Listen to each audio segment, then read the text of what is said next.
What's good, people? It is Tony the Savant.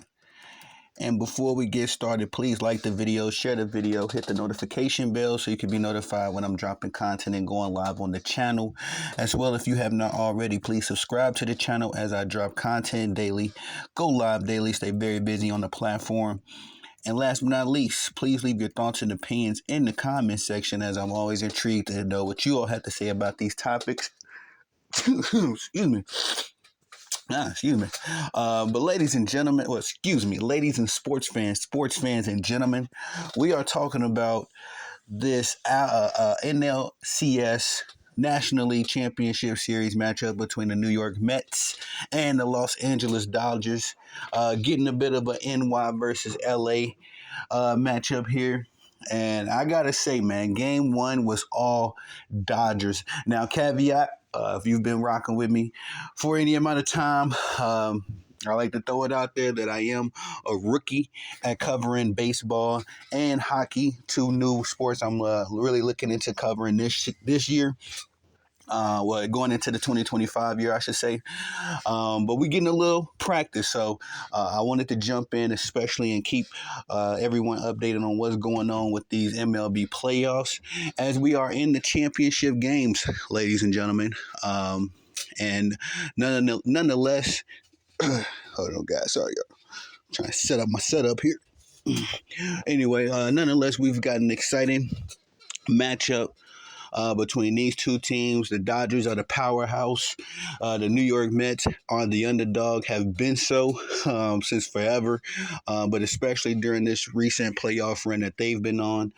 But we're just going to go real quick. And how I've been doing this is reading the article so you all can get a better picture of how the game went down. Now I watched the game. I'm just not so familiar with everybody that's playing and all of these characters. I know about the Otanis and the Francisco Lindors. Probably the more household names in these matchups. But just to get a better idea of how the whole game transpired. Real quick, though, I want to talk about the scoring plays of this game. As again, the Dodgers were able to win 9-0. And at the end of this game, they are now on a 33 inning streak of not allowing a run. Very impressive, I gotta say so. But the first inning started off with some fireworks as Muncy singled to center. Mookie Betts scored, and Freddie Freeman scored as well. Teal Oscar Hernandez moved to second, and that gave the Dodgers a 2-0 lead to start the game. In the second inning, Otani singled to right, and Lux scored. I gotta see who these characters are. I don't know everybody's names, first and last names, I should say. But in the fourth inning, the Dodgers would put up another run, taking a 4-0 lead on an Edman single to right that would score Hernandez. The Dodgers actually scored, 3 runs in the fourth inning. Otani single to the right. Edman scored on a fielding error by right fielder Marte, and Otani got to second on that play. Freddie Freeman singled to the left. Otani scored on that one, and that gave the Dodgers a 6-0 lead at the conclusion of the fourth inning. And last but not least, the eighth inning, Mookie Betts doubled to the left. That scored Hernandez, also Otani, and also Kiermaier. I want to say this brother's name is. So, yeah, man, just no action from the New York Mets in this game. But let's go read this article from ESPN to get a better picture of how this game unfolded. Dodgers top postseason mark of 33 straight scoreless innings to top the Mets 9-0 in the NLCS opener. The article reads, after spending the first 7 years of his big league career back east, Jack Flaherty came home. He joined a winning team in the Los Angeles Dodgers and helped make a bit of playoff history. Flaherty combined on a 3-hitter And Los Angeles Dodgers pitchers tied the postseason record for 33 consecutive scoreless innings by routing the New York Mets 9-0 Sunday night in the NL Championship Series opener. I saw some family out there when I was warming up, and I had gone to games here with them before, so it just kind of lets you relax a little bit. He said, "Felt I tried to do too much the last couple times out in some big games. Just allow me to be myself and just go out and pitch and trust my stuff and trust the guys behind me," said Flaherty. Los Angeles knocked out a wild Kodai Senga in the second inning, built a 6-run lead by the fourth, and matched the scoreless record set by the Baltimore Orioles pitchers over the first 4 games of the 1966 World Series against the Dodgers. Backed by chance of MVP, Shohei Ohtani was 2 for 4 with a walk while scoring 2 runs and driving in another.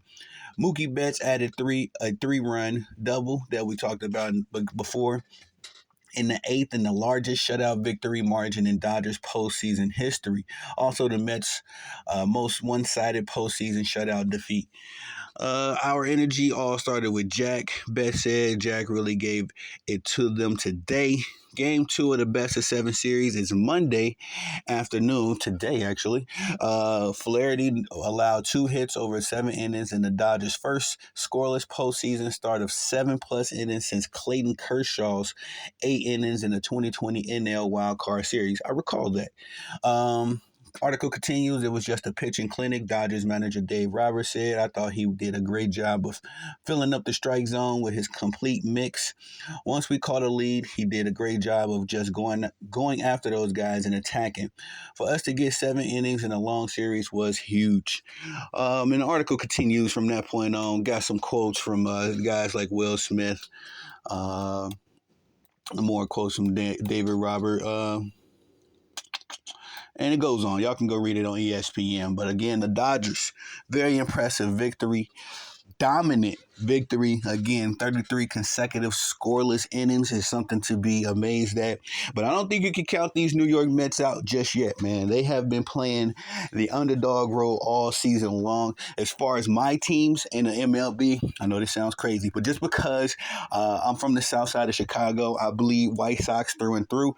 But I lived in Texas, went to college and lived in Texas for 14 years. And when I moved there, actually, the Texas Rangers I believe they made it to the World Series that year, and it was a lot of hoopla in the town. You know, a lot of my friends, of course, that I was making in Texas were from Texas, so I adopted the Rangers as well, especially since my White Sox was, excuse me, my White Sox was Trinidad, and we've been trash essentially since 2005 when we last won the World Series. So I love the Texas Rangers and also my Chicago White Sox, and it just seems to me the New York Mets are on a bit of a run that the Texas Rangers experienced last season. It seemed like every series, every game, everybody was counting us out, and we just kind of pulled through, found a way to win, especially there in the World Series. But I feel like these New York Mets cannot be counted out. They are on a bit of the underdog path as well.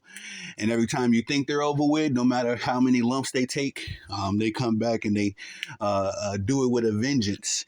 And also, I remember a stat that the announcers announced that I think they're like 4-0, or now probably 4-1 in this postseason when the opposing team scores first.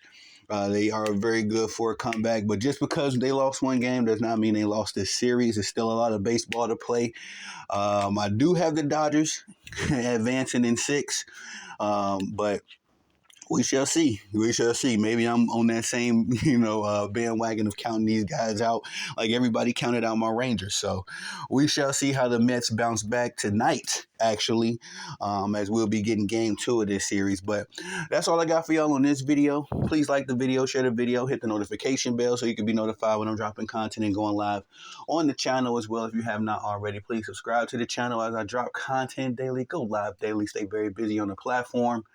And last but not least, please leave your thoughts and opinions in the comment section, as I'm always interested to hear what y'all got to say about these topics. I am Tony the Savant. Peace.